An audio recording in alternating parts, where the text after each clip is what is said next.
Or the one that has the quadrant. One is the one that starts at one, right? Oh, you have to figure anything. It doesn't have any bars. Like, it just goes to there. So welcome to Wednesday. First things first, as you know, the tests are all marked. You guys have your marks. You can look at them now.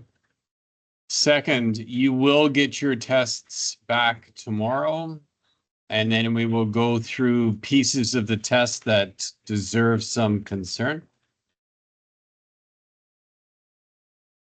I think it was for your group, you guys did a little bit better than the morning group. I think for your group, the average was 83. And for the morning group, the average was 78.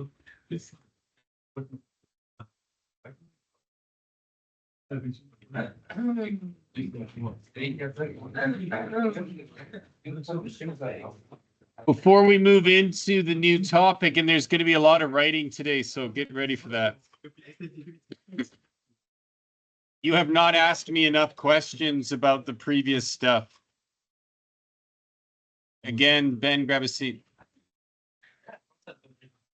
It is your responsibility to ask me if you don't know. This is your opportunity to ask me before I move on. Yeah.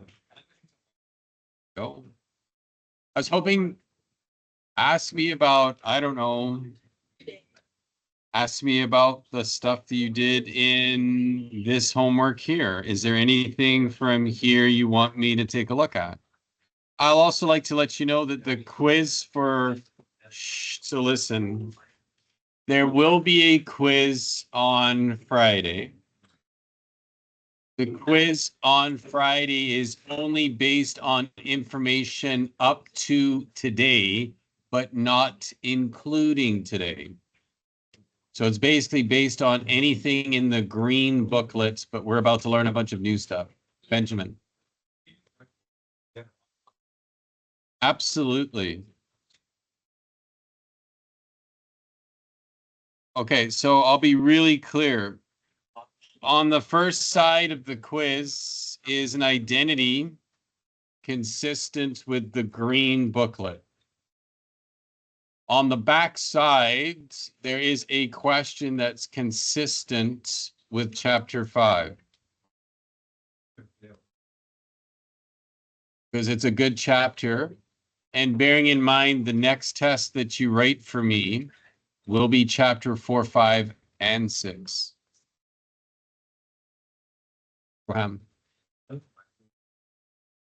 Probably. But I think you have enough to get ready for it. Okay. If you've done everything that I've asked you to do and you understand it, you should be just fine. That's a different problem. Okay. All right, let's take a look at a couple of questions. Hopefully people asking me questions to give some clarity to what it is that we expect. This is a great question to start with, so thank you for asking. When I take a look at this particular question, this is what I see. I see that this is to the power of 4, this is to the power of 4, this is to the power of 2. The other thing that I notice here is this not probably the difference of perfect squares? So if I choose to factor this, does it not turn into sine squared x minus cos squared x? And because we're factoring at difference of perfect squares, the other piece is sine squared x plus cos squared x. And Benjamin, what's true about this? That's just 1, right? That's the Pythagoras identity. So now we are left with just sine squared x minus cos squared x. And the next thing that stands out for me here is on this side, it's only sine squared. Is there a way for us to get rid of cosine squared? Is there an identic replacement for cosine squared? What is it? You're just going to nod and smile with me. I'm okay with that. But yeah, like we know that the original Pythagoras identity looks like this, correct? So if I choose to rearrange this, is it true that cos squared x could be just 1 minus sine squared x? Can you see that's the replacement?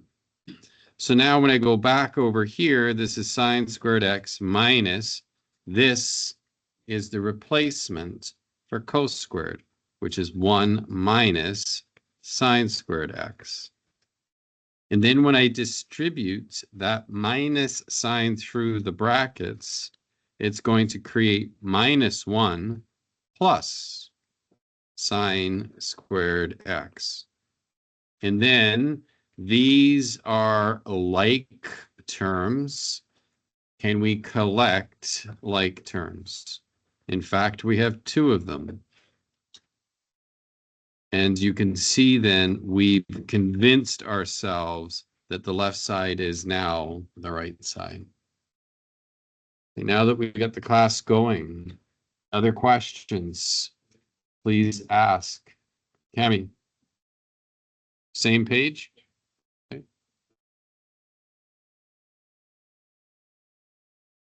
This one's tricky. When I look at this, I gotta admit the first thing my brain sees is that I know that secant squared x minus 1 is equal to tan squared x. That's one of the Pythagoras identities. And then when I look a bit closer, I take a look at what we see here. I think something really good is going to happen. If I write this as secant squared x and I factor out the minus sign, can you see when you factor out the minus sign, you're dividing everybody by minus 1. So minus cos squared x divided by minus 1 becomes positive cos squared x.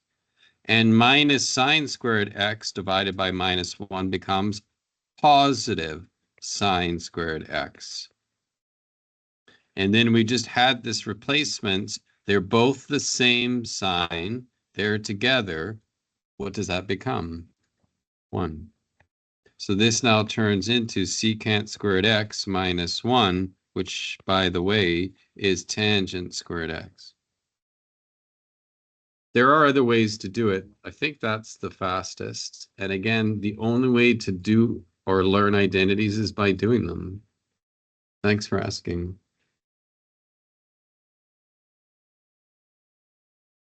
Who's brave enough to ask again? Benjamin's brave enough. Oh, of one of the conjugates?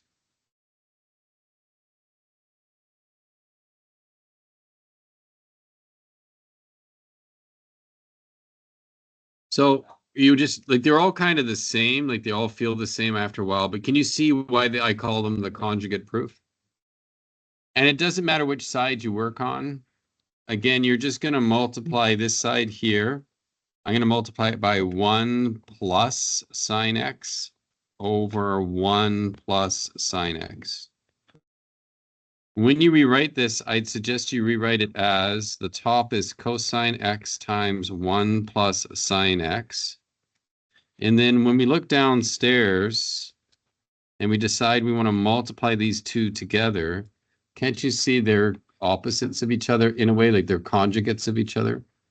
And if I do the multiplication of just the bottom and I clean it up, doesn't this just become 1 minus sine squared x?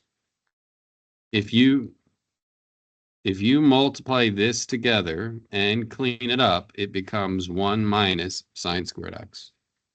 You can do the FOIL, you'll see the middle terms will cancel. And then here's the good news. We are trying to build the other side, right? Remember, this is the other side.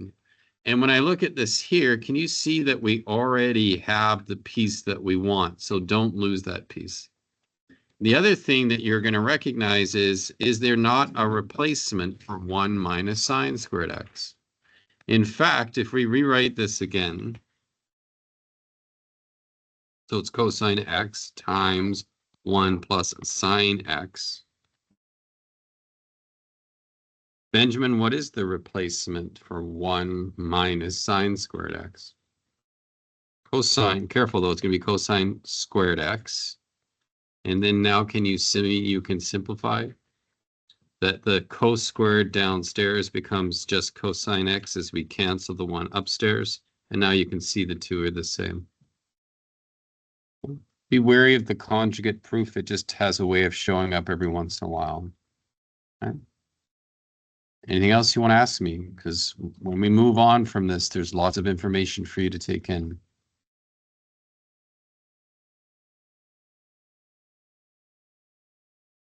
I'll take your silence as your understanding. That would be yes, we're comfortable. Okay, so we're clear then the quiz on Friday is up to and including this moment. Everything I talk about after this moment is not on your quiz on Friday. And a great question from chapter 5.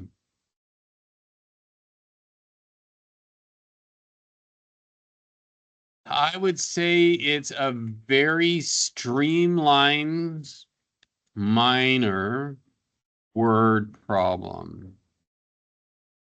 What do you think? All right.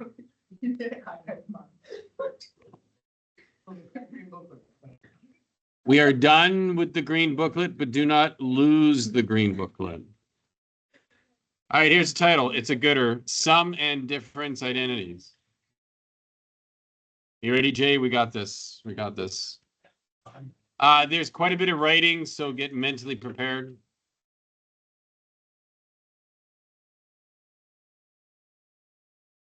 All right, here we go. If I ask you to consider the sign of A plus B, please understand I'm asking you to consider adding the angles together. So the sign of A plus B, it will equal the sign of A multiplied by the cosine of B. And the good thing is sine is always the good one, so it's going to be plus the sine of B, the cosine of A. That's the sum, because we're adding. It's the sum identity for sine. And just so we're clear, do we know the name of the greatest rock bands of all time?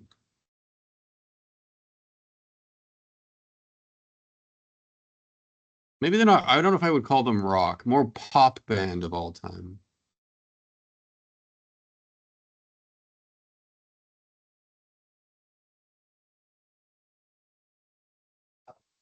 That's correct. It is ABBA.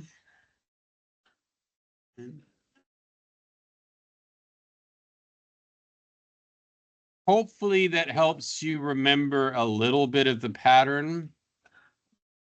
Beneath the sum identity for sine, now we're going to do the difference identity. Daniel, are you looking up ABBA's top 10 hits there?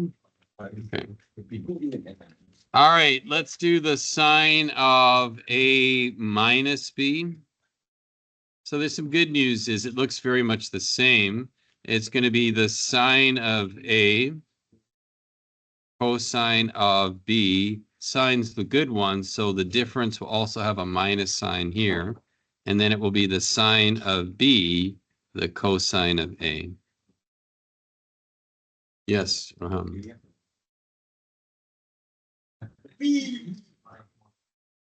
All right, if sine gets to have sum and difference, guess who else gets to have sum and difference?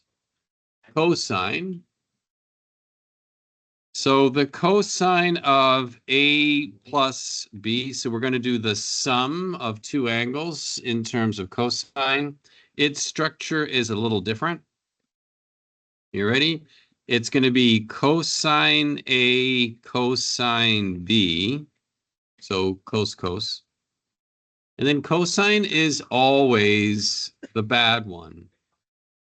So even though it says it's a sum, you're going to subtract. So even though it says it's a sum, there'll be the opposing symbol. And then it goes cos, cos, sine, sine. So it's going to be the sine of A, the sine of B. I always find cos the easier one to remember. So it goes cos, cos, sine, sine. All right. Then I'm going to ask you to consider the cosine of A minus B. And now when we do the cosine of A minus B, so we're doing the difference, it's going to be cos A, hello, cos A cosine B, but because cosine is the bad one, it will be plus the sine of A and the sine of B. Next. So sine has sum and difference. Cosine has sum and difference. Guess what? Tangent also has sum and difference. However, the way you generate them is you generate it using sine and cosine. Let me show you what I mean. All right, we're going to consider the tangents of A plus B. I don't really recognize that with the information given, but I do know that we can replace tangent in terms of sine and cosine. So maybe we could think of the numerator as the sine of A plus B divided by the denominator, which would be the cosine of A plus B. And we're math people. We now have descriptions for both. So our numerator could be written as sine of A, cosine of B. Sine is the good one. So it's going to be plus the sine of B, cos of A, honoring the greatest pop band of all time. Downstairs, we're going to divide by the sum of cosine identity, which is cos, cos, sine, sine. So it's going to be the cosine of A, cosine of B. Cosine is the bad one. So minus sine of A, sine of B. Remember, cosine is cos, cos, sine, sine. Sine is sine, cos, but ABBA. Now we get to have more fun. We are going to choose to divide every single piece by cos A, cos B. So we're going to actually do 4 divisions because there's 1, 2, 3, 4 pieces here. And we're going to choose to divide every single one by cos A, cos B. Let me show you what I mean. You're going to take sine A, cosine B. Remember, that's just what we have right here. We're going to take sine A, cosine B, and we're going to divide it by cosine of A, cosine of B. That's the first division.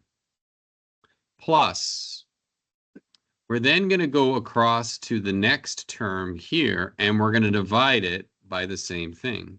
So it's going to be sine of B, cosine of A, and it too shall be divided by cosine A, cosine B, what we've highlighted in green. Then we're going to go down below and we're going to do it again to all the pieces in the bottom, which is interesting because it's fun, because it's interesting. Sounds like a family road trip. Cos A, cos B divided by cos A, cos B minus the last piece is going to be sine A, sine B. It too is divided by cosine of A, cosine of B. Can you see we have divided every single piece by the same thing? Which, hold on, which maintains the integrity of our fraction since it's the same change. Good question. I'm not sure. Here's the best part. Stuff cancels. So when you look at the first fraction, can you see how cosine B divided by cosine B creates 1? In the next fraction, can you see cosine A divided by cosine A is also the same as 1? Downstairs, love it. You've got cos A divided by cos A is 1, and cos B divided by cos B is 1. All right. And then once you do that, can you see there are tans everywhere? If you wanted to, can you see that the first fraction here is sine A divided by cosine A? Isn't that just better known as tangent A? Plus, when you look at the next fraction, isn't it just sine B divided by cosine B? Isn't that just tangent B? Then downstairs, the first one is 1 minus, and I love the last part, is it not just tangent A multiplied by tangent B? And congratulations, you have created how we would describe the tangent of A plus B. You're on to me. Yes, Jet. Why did we do all that work? Because it's fun. Isn't this still more simple than leaving it in terms of sines and cosines? It is. And it's highly functional, but sometimes it's important for us as math students to appreciate the logic that generated them. All right. Now that you have the tan of A plus B, can you use your math skills? Can you generate the tan of A minus B? Good luck. Go. You could do it. Yes, you can. You are reasonably bright.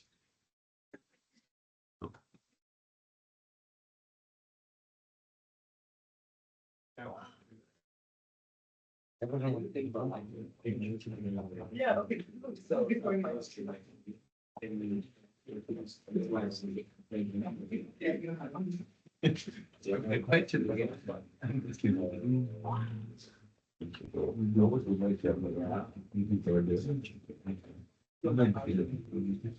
Boy, I don't know what that.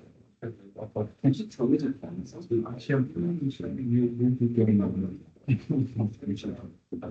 That you just told it, but like the. Okay, yo. I didn't that just came out. You know what else is gonna come out? You. Raham, this is supposed to be a safe and inclusive environment.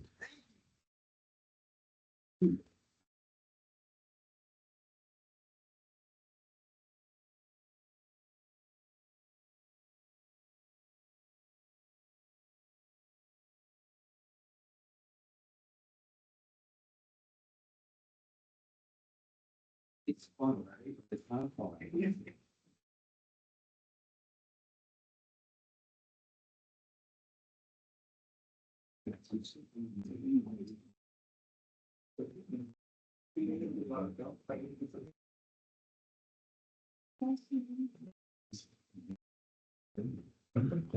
So you should get to here.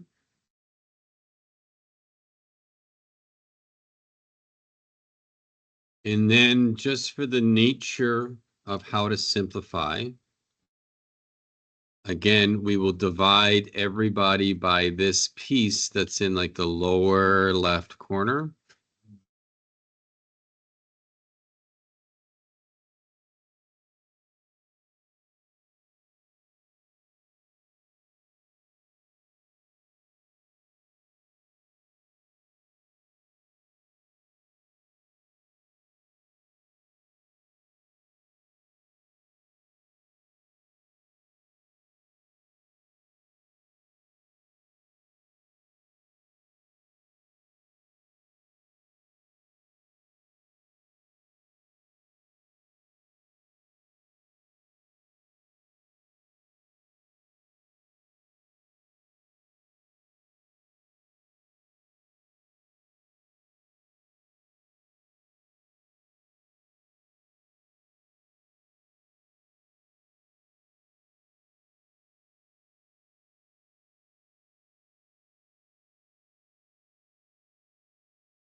You got it? Sure. You got it? And again, when I'm asked to remember it, I know that the A plus B, the plus sign and the plus sign is on the top. When I do A minus B, the minus sign and the minus sign are on the top. Do you need to know how to derive them? No. Do you need to know how to use them? Yes. Yeah. This is chapter 6. It's going to be like 6.2. We kind of bypass 6.1. Good. Are you guys ready to level up the math fun? You know, I want to talk in hip terms so we know what I'm talking about. I have a question. Yeah. So which one is that number? You need to know the first 4 for sure. Like you need to know this one, you need to know this one, you need to know this one, you need to know this one, you need to know this one, and you need to know this one. But I got a few more to add. And can you see why we're not including these on the quiz on Friday? You ready? What about what? No. This is it. Just sine, cos, and tangent. You could do cotangent. No. Can I go to work? All right. All right, next. You know, it's more exciting than sum and difference. You ready? They're called... They're called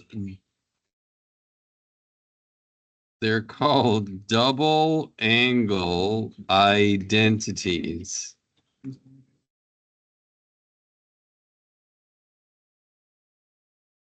Half page. Double angle identities. You ready? I'm going to give you the first one. I like the first one. Not a huge fan of the second one. You ready, Samson? All right. The first double angle, the first double angle, not dangle, but double angle is the sine of 2a. Can you see why this is called a double angle identity? Because we are literally taking the angle and multiplying it by 2. Here's what's interesting, though. I can restructure this so I can take advantage of a previous identity. The truth is, I could rewrite this as being equal to the sine of, what's the equivalent of 2a? No. Oh, no. Like you're in the ballpark, but you didn't get it. Anyways, no. How would you normally create 2a? What would you need to have? Thank you. You'd have to have a plus a. Better? Thanks, Ridley. Brave to try, which I appreciate.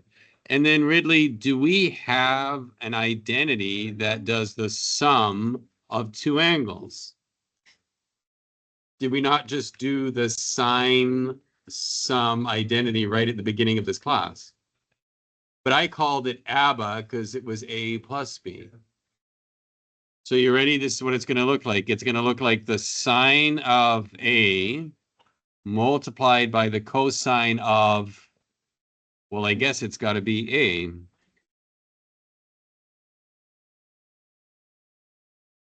Plus, because sine is the good one, plus it, okay, let's be more supportive, generous, kind.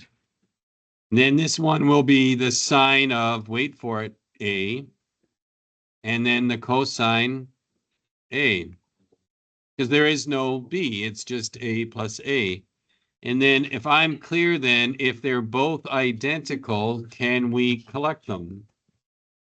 There you go. There's my first gift to you. The double angle identity for sine is simply 2, because we have 2 of them, 2 sine A cosine A. What you need to pay attention to as we get further and further, notice how we have a double angle here, and yet we're describing it in terms of a single angle here and here. This will be beneficial to us in the future. Yes. All right. That's for sine. I like the double angle for sine because there's only one iteration. I don't like the double angle for cosine. If I want to talk about the cosine of 2a, I'm going to take it and restructure it into something that I'm familiar with. And conveniently, you just learned the sum identity for cosine. So you're going to rewrite it as the cosine of a plus a. Now remember, cosine is always cos, sine. But also cosine is the bad one. So it's going to be cosine of A multiplied by the cosine of A, because it's cos. But then it's going to be minus the sine of A, sine of A. And now we have the initial description for the double angle for cosine. So cosine 2A can be thought of as, well, what happens when you multiply cosine A by cosine A? Red light. What's cos A times cos A? Perfect. Good answer. So this is going to be cosine squared A minus, and Ridley, what's sine A multiplied by sine A? That a boy. Sine squared A. All right, here's the bad news. Can you see cos squared? Can you see sine squared? That means, sorry, but Pythagoras is lurking somewhere in the corner. What I mean by that is there's two other versions for cos 2a. One of the other versions for cos 2a is to do the following. Can we substitute or replace sine squared A so that we're only talking in terms of cosine? What I mean is, if we start off with cosine squared A minus, what is the replacement? The Pythagoras replacement for sine squared A. Perfect. It's 1 minus cos squared A. And if you apply the algebra, it's going to be cos squared A minus 1 plus when you distribute that minus sign through. And the truth is, here is another version of the double angle for cosine. When you clean this up, don't you have 2 positive cos squareds A minus 1? So this is the first one. This is the second one. And you know what? There's a third one. I told you we love the double angle for sine because there's only one option. We don't necessarily like the options for the double angle for cosine. Because what we could do is, can you see, we could do a Pythagoras replacement for cosine squared. In fact, we could write it as 1 minus sine squared A. That's the replacement. Minus sine squared A. Congratulations, you've unlocked the third version, which will be 1 minus 2 sine squared A.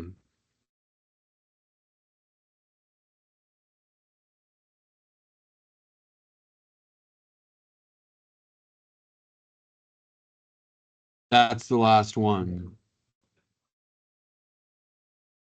All right. Are you guys ready to have some fun with your newly formed identities? Oh. Hell no. When we got 32, 31 classes remaining? No. All right, here we go.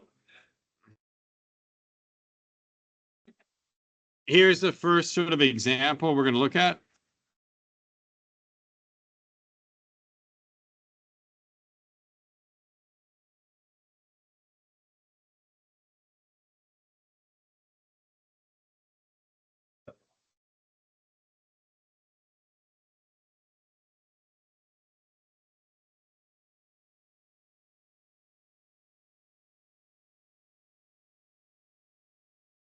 Okay, write a single trig function. So not two trig functions, not 7 trig functions, not 0 trig functions, but a single trig function. These are your instructions. Write a single trig function, probably going to use one of the identities that we have. Here we go. Here is the first example. You've got the cosine of 88 degrees. Okay. Have a cosine of 88 degrees multiplied by the cosine of 35 degrees plus the sine of 88 degrees multiplied by the sine of 35 degrees. Do we recognize this pattern?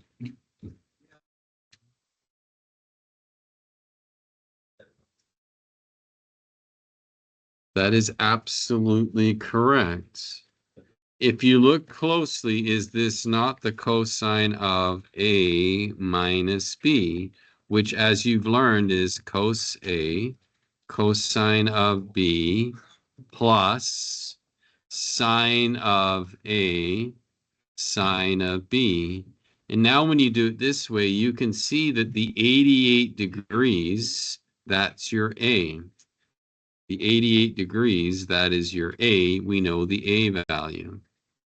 When we look closely, we can see that the 35 degrees is the B. It's the other angle. So can't we then simply say this is equal to the cosine of the A value, which happens to be 88 degrees, subtract the B value, which happens to be 35 degrees. And when you finish, could we describe this as just the cosine of 53 degrees? Yes. Use what? Of course. Here's our next example. So really, all I'm asking you is to become familiar with these identities. Here's your second option. Remember, the instructions are, can you create one single trig function? Here we go. I've got 2 sine pi by 12 cosine pi by 12. Can you write it as a single trig function?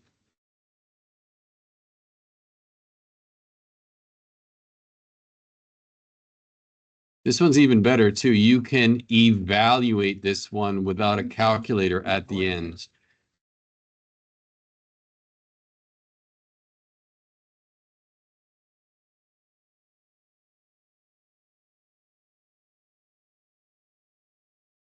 Can you finish it? Can you go further? No, that's not what I'm asking.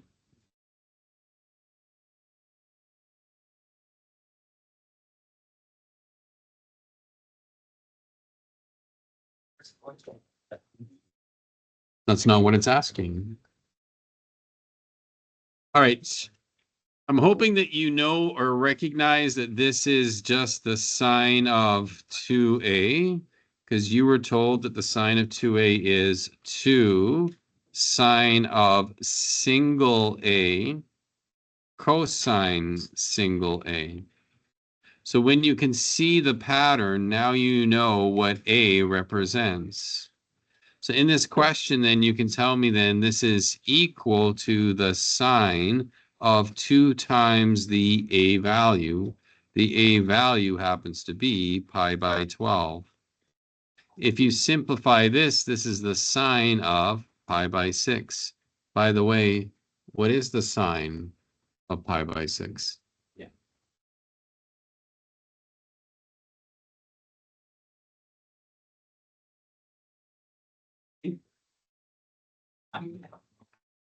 It's the y coordinates at pi by 6.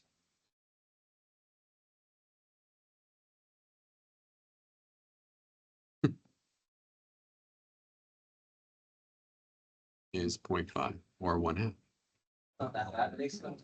I like, take a read entry in. All right, here we go.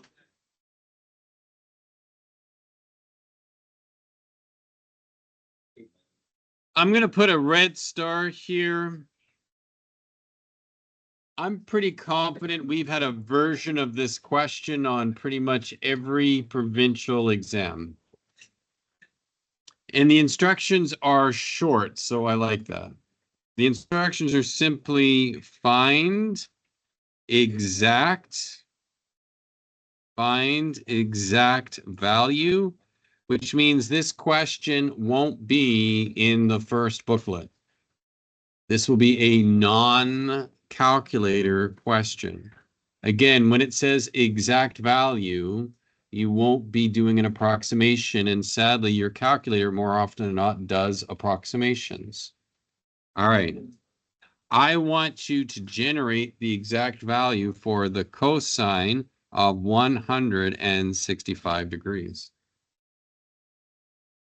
And the trouble is, I have no clue about 165 degrees. That's not a moment on the unit circle that I'm familiar with, right? I'm good with the 30, 60, the multiples of 30. I'm good with the multiples of 45. So like any good math student, if you don't like a problem, can you change it into a problem that you do like?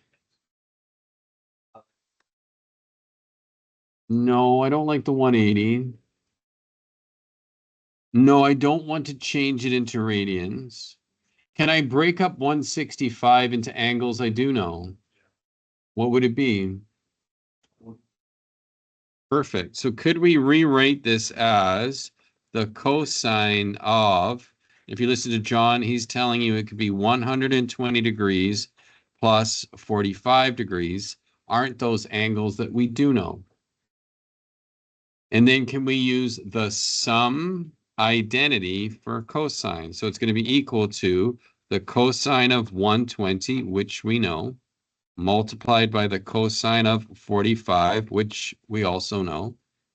Cosine is the bad one, so it's going to be minus. Then it's going to be the sine of 120 and the sine of 45. Remember when we learned that unit circle? You're just expected to know your unit circle for the remainder of your math career. Some should start sooner than later. All right. The cosine of 120 degrees, you're in quadrant 2. This has to be minus 1/2. So it's the x coordinate at 120. I love the cosine of 45. It will simply be the square root of 2 over 2. Minus the sine of 120, it's going to be the big one, and it's going to be positive, so it's going to be the square root of 3 divided by 2. And then the sine of 45, I'm good with that. That's root 2 over 2. The math is not too difficult. You've already got a common denominator organized. You just sort of have to do the top. It's going to be minus the square root of 2, and then minus, because the 3 and the 2 are both within the same square root, they're allowed to interact. So it's going to become the square root of 6. And then the bottom is the shared bottom of 4. That's the exact value, no calculator required. Yes. There's lots of ways you can do it. There's lots and lots and lots of ways. Okay. But you'll still get the same minus root 2 minus root 6 all over 4. Okay. All right. I got another one for you. This is the last one. You ready, Kiana? Here we go. I do have work for you guys to do, and I'm going to give you class time to do said work. Here is the last one. Can you evaluate the sine of 23 pi by 12?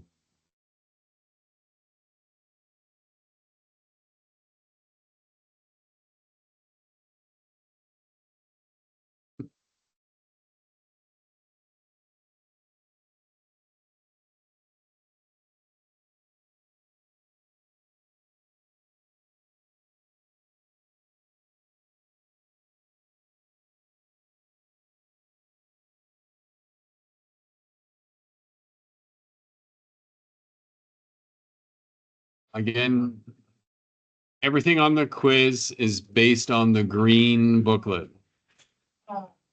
This is not in the green booklet. In fact, did you not finish the green booklet last night? Oh, then you would know. You know what? Your quiz could have anything on it. We'll find out on Friday.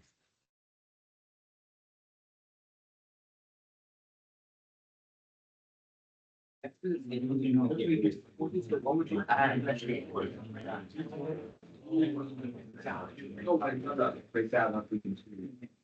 that we don't have, you know, how to say, we don't want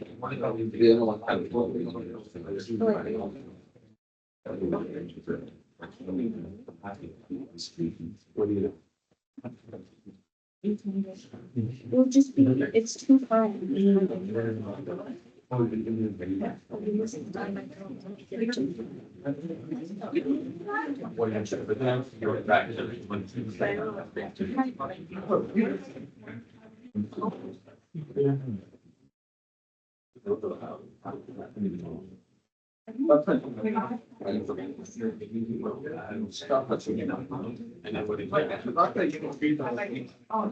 Yeah.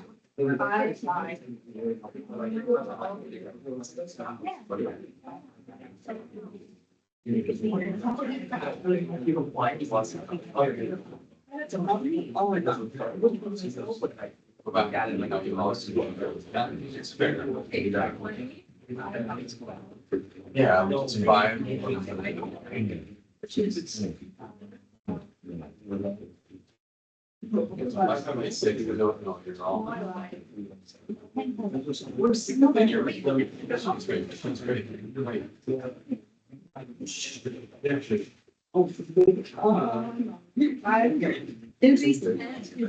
I like 5. Which is 5 by 3. I kind of. Yeah, makes it 3.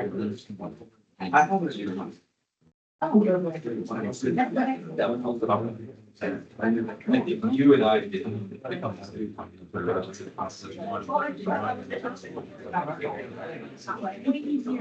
Why do people say blocks?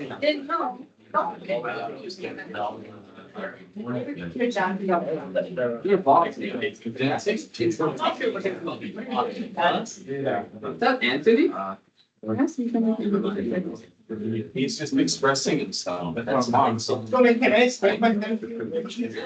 that short? Not during my class.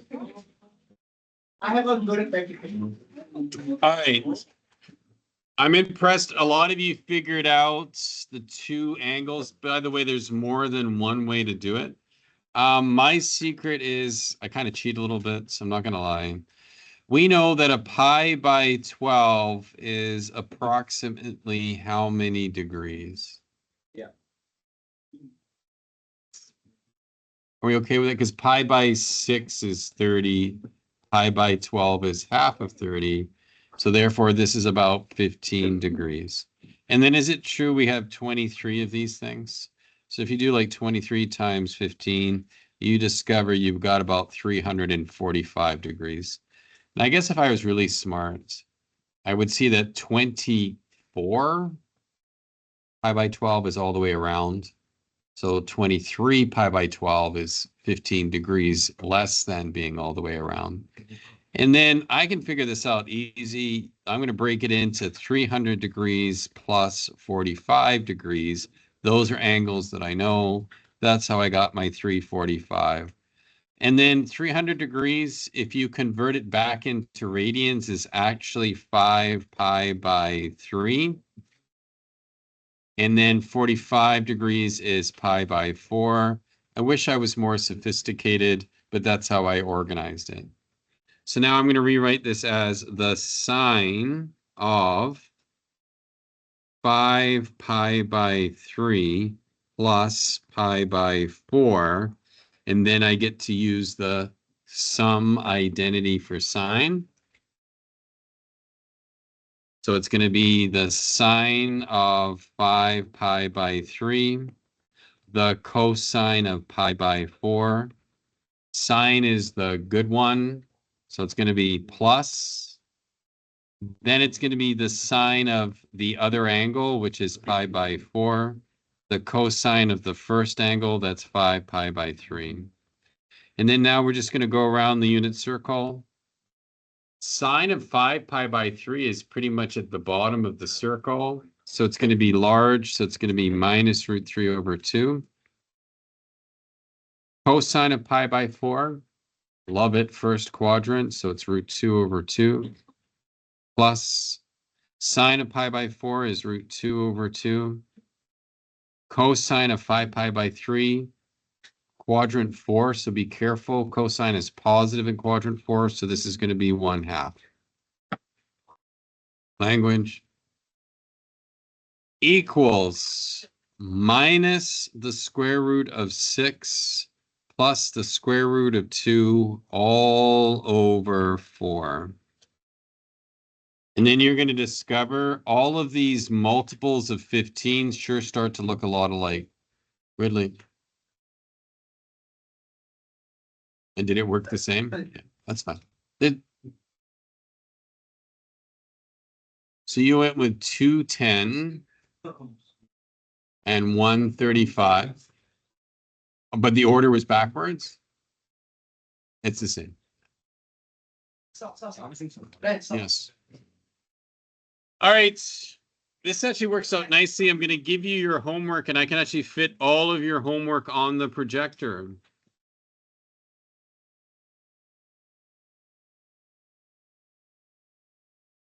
All right. You're going to work on 6.2.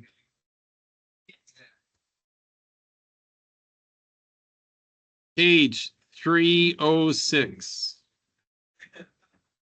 Numbers 1, 2, 4, and then 8 ACE.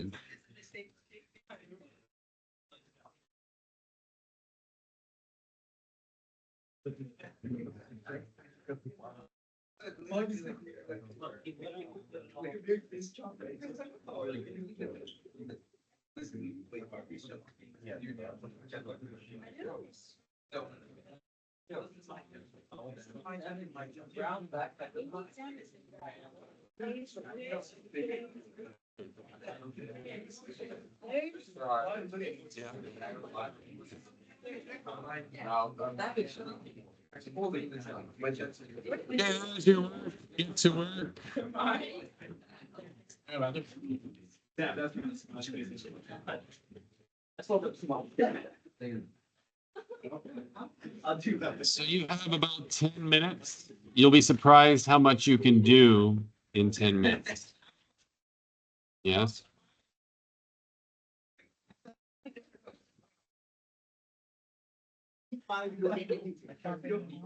My conversations with you.